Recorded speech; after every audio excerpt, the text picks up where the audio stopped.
The aircraft you choose for flight training will fundamentally shape how you think, react, and fly for the rest of your aviation career.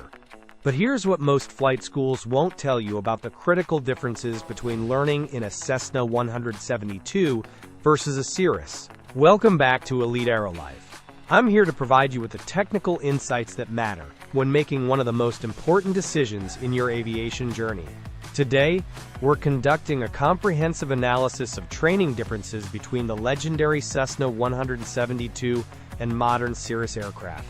This isn't just about comparing two airplanes. We're examining how each platform develops different skill sets, mindsets, and operational procedures that will define your approach to flying for decades to come. The Cessna 172 represents what aviation educators call foundational stick and rudder training.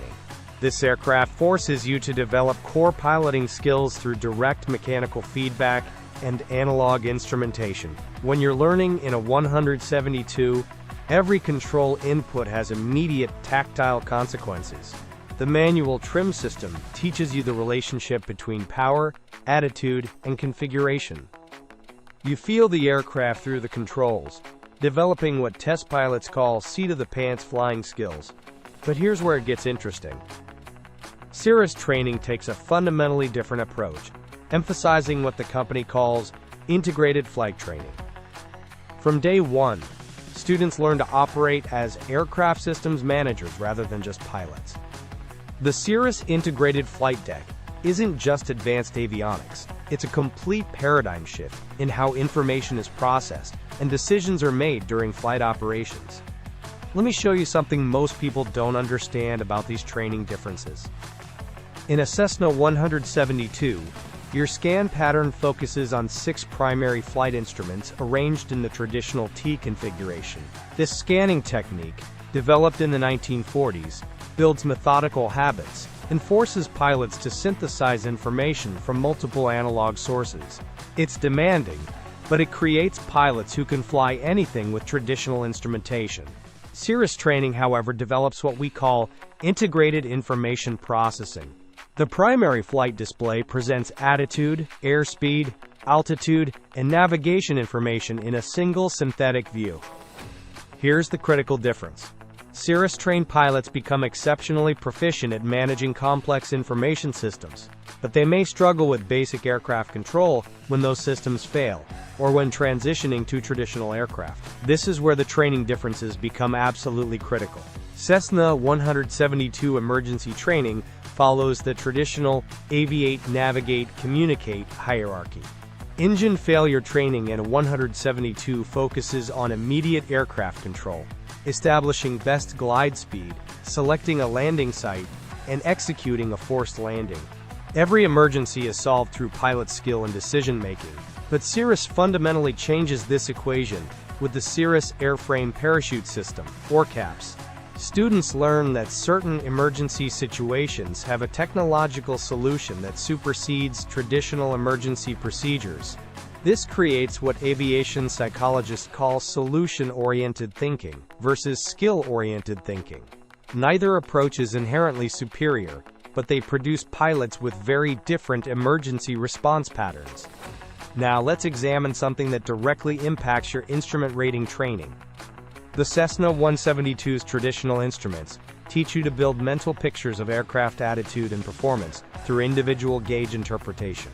Instrument approaches in a 172 require manual navigation tracking, constant mental calculations, and precise manual aircraft control simultaneously. This develops exceptional multitasking abilities and spatial awareness.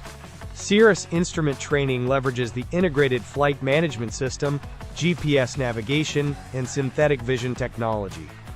Students learn to program and manage automated systems while monitoring aircraft performance. Here's what this means for your development.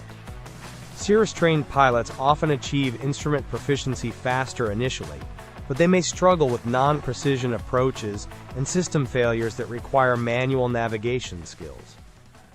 Let's address the financial reality of these training differences.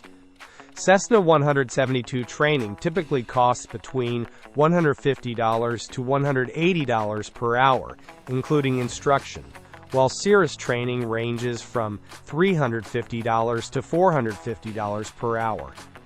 However, the time-to-certificate equation is more complex than simple hourly costs. Cirrus training programs often achieve private pilot certification in 45 to 55 hours, due to modern training methodologies and advanced avionics. Traditional 172 training may require 60 to 75 hours for the same certificate, but those additional hours build fundamental skills that prove valuable throughout your aviation career. Here's something that significantly impacts your aviation future. The type of aircraft you train in influences your adaptability to other aircraft types. Pilots trained in Cessna 172s typically transition more easily to other traditional aircraft, vintage airplanes, and even modern jets that retain conventional flight control systems. The foundational skills developed in traditional training, manual trim usage, power management, and analog instrument interpretation, remain relevant across most aviation platforms. Cirrus-trained pilots excel in modern, technologically advanced aircraft and adapt quickly to airline operations that emphasize systems management and automated flight operations. The safety philosophies embedded in each training program create distinctly different pilot attitudes toward risk management. Cessna training emphasizes personal responsibility and skill development. The underlying message is, you are responsible for safely operating this aircraft through your knowledge and abilities. Cirrus training incorporates what the company calls intelligent flight training, which includes technology as an integral part of safety management. Students learn that modern systems can supplement and sometimes supersede traditional techniques. Both approaches produce safe pilots, but they create different decision-making frameworks when facing challenging situations. So how do you determine which training path aligns with your aviation goals? Consider these critical factors. If your objective is foundational flying skills that translate across all aircraft types, traditional Cessna 172 training provides unmatched versatility. You'll develop core competencies that remain valuable regardless of future aircraft transitions. If your goals focus on modern personal transportation, business aviation, or rapid progression to technologically advanced aircraft, Cirrus training offers direct preparation for contemporary flying operations. Consider also your learning style. Some students thrive on the challenge and tactile feedback of traditional training, while others excel in the structured, technology-integrated Cirrus environment. The choice between Cessna 172 and Cirrus training isn't simply about aircraft preference.